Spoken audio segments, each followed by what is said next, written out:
Hello everyone, I am DeoGenZ, welcoming you to another edition of Pokemon of the Week. This week, I'm going to show a little bit of school pride, some school spirit, by showing you the set for the Pokemon that represents the animal that represents my school's team sports.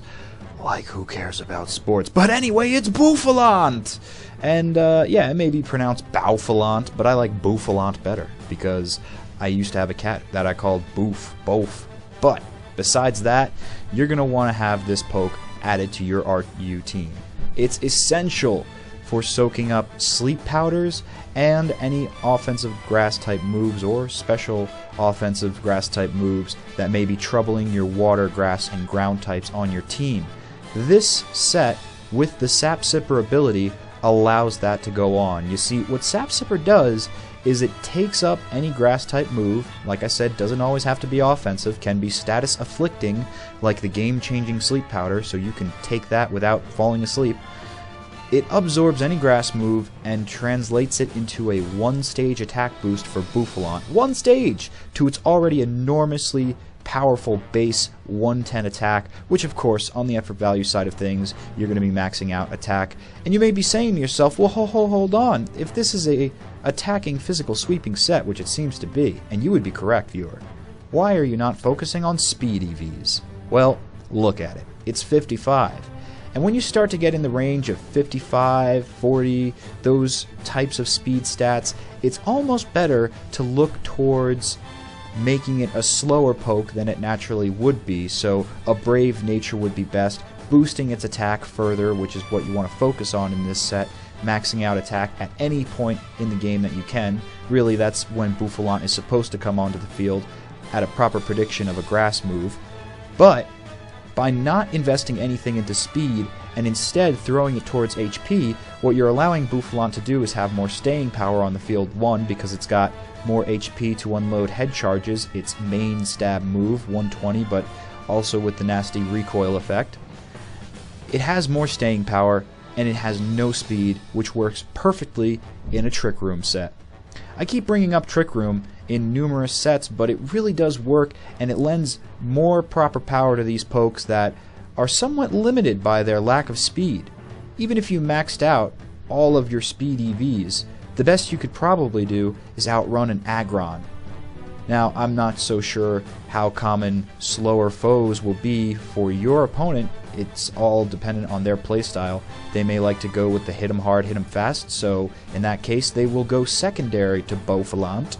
But if on the field Bouffalant is not the slowest thing, Trick Room will fail. So it's something to be in mind, keep in mind of.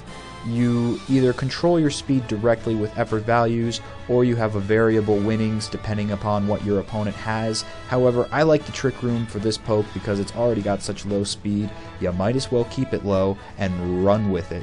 And boy, does Bouffalant run. He does head charges, wild charges, swords dance, and substitutions. What do these movesets mean? Well, for this, again, I am that type of player, the hit 'em hard, hit 'em fast. So for me, after Trick Room is enabled and I properly predicted a grass move, that's something also to keep in mind, is if you're waiting around for Trick Room, it only has 5 turns. So if your opponent doesn't hit you with a grass type move or isn't going to at any point in the game, it might just be better to bring Bouffalant up as a revenge killer after Trick Room is enabled. So things to keep in mind. But with this set, I present is main offensive. The head charge, like I said, the one stab move you want to have, will do some recoil damage, so perhaps you want leftovers. Or if you want to be extra powered up and make sure that nothing stands on the field, take down walls with one shot, add a choice band. But beware, you'll be locked into that one move, so maybe you want to use Mega Horn. Another super striking physical offensive move that Heracross used, also Bouffalant can too, and it is a 120 base bug type move that actually does no recoil damage. That's the beauty of it. So certainly, to increase your attack power even greater and not do any recoil damage to yourself, a choice band plus Mega Horn for this set is a really good call. Until your opponent catches on and then they send in something like a steel type, which will completely block out Mega Horn even with its super boost. It might do some substantial damage it depends. It really does depend what your opponent has invested in the effort values of defense. But if not, switch Bouffalant back, recoup it, and recall it back onto the field for a super choice banded Earthquake, because that will deliver the earth-shaking defeat to your opponents even if they try to throw steel walls in your way like Aggron or Steelix, anything of that nature. Stone Edge to take out flying types who may try to retaliate against that. If your opponent is sly and can predict that you're throwing your Bouffalant back on the field to lock you into Earthquake, and they know you have a choice item, and I know it's a lot of prediction upon prediction, but if you can feel the field out and you know this is what they're thinking, then go for the Stone Edge. If you are going to force them out, knowing that Earthquake's a common move for a physical attacking sweeper such as Bouffalant here, and that, yes, you are locked with Choice Band, then be locked to Stone Edge. This way, whatever they throw out, most likely something with Levitate or the flying type, they'll be hit a good chance super effectively, and that will throw your opponent for a loop. Now, on the additional move side of things, Sword Stance to already power up the beastly Bouffalant as it is. Again, you're going to be switching in on a grass type move, so you'll already have gotten a 1-stage increase to physical attack. Your foes being able to see this in-game and fearing it will probably retract their semi-physically defensive weak grass type. They'll retract it back, and in that time you've got a free move to do Sword Stance or Substitute. Substitute is perfect if you want to unleash many stab moves, that being Head Charge, without having to worry about health too much. That is where you want to have Leftovers as your item because you don't want to be locked with a Choice Band into using Substitute all the time, because you can't switch when Bouffalant's already on the field. You'll have to switch and then it can choose another move with a band. But Sword Stance I really prefer for this set because while the opponent is running scared, it just gives you another time to power up your attack, so it doesn't matter what they throw at you, whether your stab hits them or not, you're going to stampede them down. So speaking of stampeding and recklessly rampaging, we have the Reckless Runner set, which was originally called the Raging Bull set, but I had to change it based on its tactics, its moves, and how it plays. Just run with me here on the runner and you'll see why. This was submitted by Badassxscrafy. Check out his channel in the description below. And the reason I say it is a reckless runner is because he is resting his laurels on rest. That's right. He's having a rest set, which I could see being pretty effective. I would go with the item of Muscle Band, and again the ability, I understand what he's doing with Reckless, being that the Head Charge will have a 20% increase in power every time, and that is really a good call there.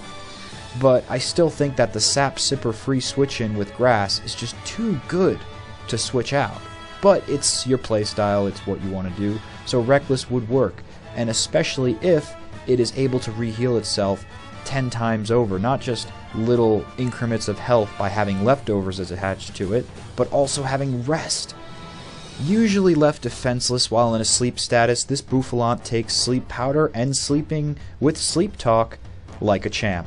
Because with Sleep Talk, it has a chance to do Head Charge or Reversal while it is still resting, and it takes 2 turns for it to wake up, so eventually you'll be able to rest once more. But this, he added on the notes, will definitely want to make your opponents rage quit when they can't get the Bouffalant off the field because it keeps coming back, head-chargingly more powerful than ever each time. That will definitely cause them to switch. Now, I think this is more of a lockdown moveset. You don't have as many super effective strikes as you would with the other one. But another variant about this Bouffalant, and what kind of makes it more self-sustainable than the first one, is that it does have a max out in speed. So again, I would say go with a Jolly Nature, because if you are trying to be the fastest thing on the field, you need all the help you can get with a base 55. So this thing is independent of any sort of needing to switch in on a grass type. It's independent of Trick Room, so it's a more usable Bouffalant right away. But I think with the first set you could probably deal more damage just based on the stat boosting abilities of Sap Sipper and the different super effective capabilities of the moveset that we chose. So that has been Bouffalant for this edition of Pokemon of the Week. Let me know what you think of this Afro Sport and Poke below. I think it's an awesome addition to our Pokemon family. Good in the 5th gen, and man, I'm getting pumped to start looking at 6th gen when they come out. I know it's in October, and that's a ways away, but it's still getting pumped up seeing Mew 3 and things like that, or I should say Mewtwo other form, whatever that form is. Well, that's been it for me, DeoGenZ, reminding you to help out with this series and maybe contribute some of your sets like Badassxscrafy has in the past here. I will give your channel a shout out, and we'll take a look at what you rose your Pokemon to be, discuss if it's good, discuss how it differs from my stuff, and the playstyles of which I and others like to use in whatever tier we're talking about that day. So if you want to participate, PM me at youtube.com/DeoGenZ, and hey, while you're over there, why not check out some of the LPs like The Blob and No More Heroes 2.